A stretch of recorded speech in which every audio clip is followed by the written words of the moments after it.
Sure. All right, we're on. I'd like to go ahead and call the, I guess, special session for Tuesday, June 13th of the Warrenton Board of Alderman meeting in this session, and I'll turn it over to Brent. No? What do you want me to do? Pledge of Allegiance.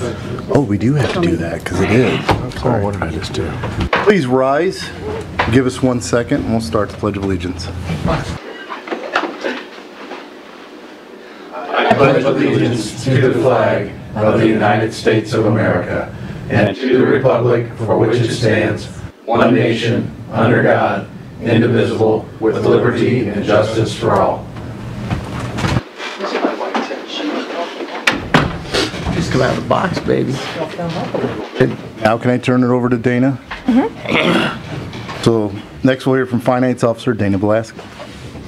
Good evening, Board and Mayor. You have before you a contract with our current software vendor, our citywide general ledger utility billing software vendor.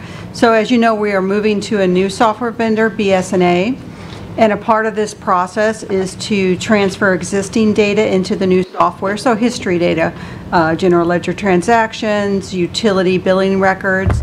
Once we move away from G-Works, we will no longer have access. Once we stop paying a annual or monthly agreement with G-Works, we will have no access to the data in that system. So converting a good amount of history, and we believe 10 years would be a good amount of history, into the new software will allow us to function and assist customers with questions appropriately in the future. So we have found that there's an issue. Our new software vendors have attempted several times to pull data from the G-Works software without any success. It seems that, again, it's a legacy system. They have no intention of investing another dime in it. G-Works does not. There are some, I don't know my terms quite right, DDF tables and things like that that are not current that make the process almost impossible for the new vendor. G-Works will do the work for us for a price. So the contract before you is for $32,000 for them to convert, or actually pull 10 years worth of data in a format that the new software can convert and load into their system. So I guess the only question I would have is on the next agreement we have with the next company, do we have an agreement that they will provide any type of data we need? Can we add that? Can we have them added so we don't have to pay $32,000 to do this again if we ever go away from the company? So we are already under contract with a new company, to which every company says they will give you access to the data.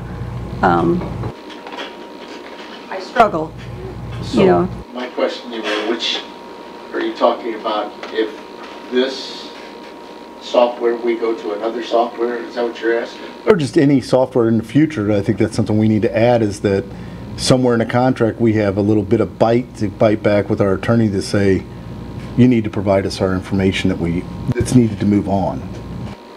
This isn't the only company I've heard that from. I mean, like even where I work, when we're trying to go over information from company to company, it's always going to cost extra money to do it. And honestly, I think it's just ridiculous. I think it should be included in the contract to say, you'll provide it or we can sue you. Well, I think, I don't know, we could try to put that in there. I don't know how much teeth it'll have, because how long we had this software? 20 years. In 20 years, they don't have a clue. None of us will have a clue. No, I get it. I guess my thing is... I understand what you're saying, because I was in the business, so well, yeah, no, but I mean, you and I have talked about that where I got to think, and you got to think 10, 15 years down the line on who's going to be in these seats and provide something better for them than maybe that was provided for us. It's not that they did anything bad or not. It's the fact that we're trying to safeguard somebody in the future. Well, you know? I think the best we can do is keep up to date with the new software, with their updates, and then at a point in time when they say they're getting ready to sunset that, then we start looking. It sounds like this software was sunset multiple years ago. Because that's typically what happens. So can we back up our own data too, as well? Well, yeah, we can back it up. I don't think backing up's the problem. What happens is there are languages that are not being used any longer. Yeah. Like, Cobalt, and now there's, it was, the old days it was Cobalt, and now it's Java, And it being is, able to talk, having a piece of hardware. it is, Just like having your, if you remember, the old 8-track tapes, and trying to get, you could copy things to it, but if you want to go to a cassette tape, you got to have something in the middle to be able to change it from an 8-track to a... and I know I'm talking an extreme, but that is what companies do, is they'll hijack and they'll say, hey, I can convert it over for you at a cost. And that's like, to me, that's cruddy, but I get it. It's the business, and it is what it is. Good luck. But I'd like to try and provide as many safeguards, but I understand we're under contract. We probably should have thought about that beforehand, but if we ever do a renewal, I'd like to see that in a renewal. So is there no other option? We just except lose the data unless we execute this contract? Or we'll have to re-enter or do Manually, re-enter it. Monumental. And I guess what I'm asking is the new company can't take the old data and convert it? That's proprietary? In this case, that's not the issue. They have attempted. But based on the way the files and the DDF mapping is in there, it will not convert into a usable format. Okay. So this is our only option. Well, The company can convert it. Because it's their proprietary system that began with it. Right. Now, I will say this, and I'll say this to new board members and board members that have been on it for a while. This is like one engineering project cost. I hate saying it like that, but I want to put it in perspective. This would be like an engineering cost of a project that Guy Jeevers would ask for. I'm not sliding it, I'm just saying to put it in an amount. Cost-wise. Yeah, cost-wise, it would be like a one-time engineering project, So is it, on our 10 years with the data, is it going to be detailed, or is it going to be a total?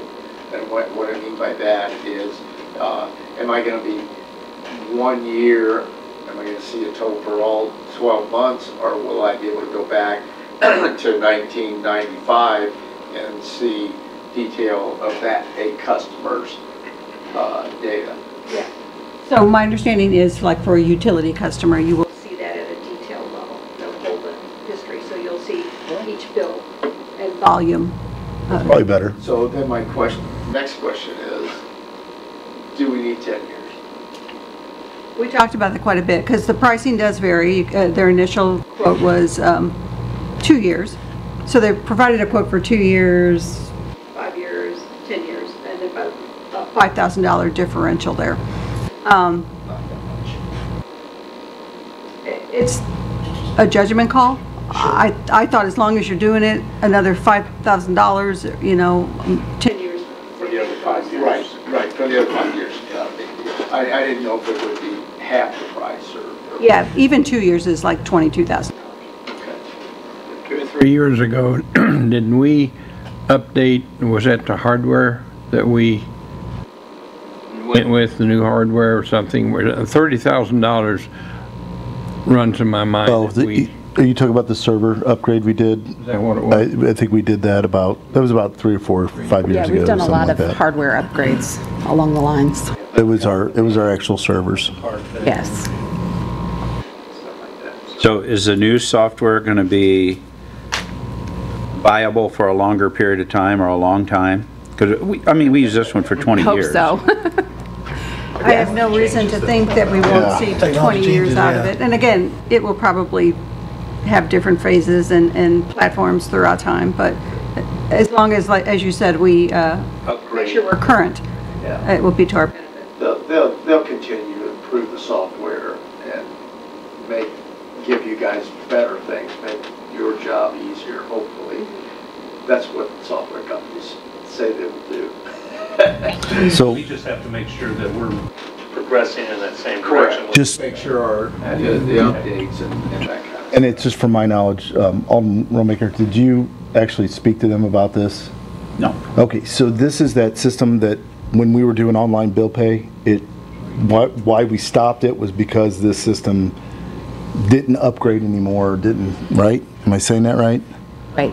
Correct me if I'm wrong. It wasn't up with the current. Right, and they weren't going to do any more upgrades. So we're kind of sunk in the water for doing online bill pay. And that's why we switched over. We had to go a full year. And that's why we're having so many problems with the bill pay, because we had to go a full year, or I guess close to a year, before we could switch over to this new system. I could never understand why they charged you a fee to do online bill pay. It costs more to do online bill pay than it does to mail it or come in and pay it. So there was the vendor that was actually providing the service. It's not the vendor of the software, it was the vendor who was providing the transaction phase, if I remember right. Had to charge 3%. I think it was voted on years ago that the 3% would be charged back to the person instead of us absorbing the 3% charge. I think that's why. It's the same thing as But I agree with you. credit card at a restaurant. Yeah. But I think, that's something we can look at too. I mean, I don't know how many we would have 3% charged to us and how much it would cost, but you absolutely can. The city could absorb the cost and just say it's okay, it's an online bill pay. But I don't know that we want to. I'm just saying it is an option if there's anybody who would ever think about that. Could we on a utility though? If it costs that much to treat the water and everything, if we, 3% of the. It would impact your rates slightly. I don't think we could. But certainly as a business, you can make that decision. Well, my thinking is, electronic bill pay is just more seamless. I mean, the money's there, it's electronic, it's automatic, there's no paper involved. I send my check in, somebody has to open the envelope, sign the check, deposit it.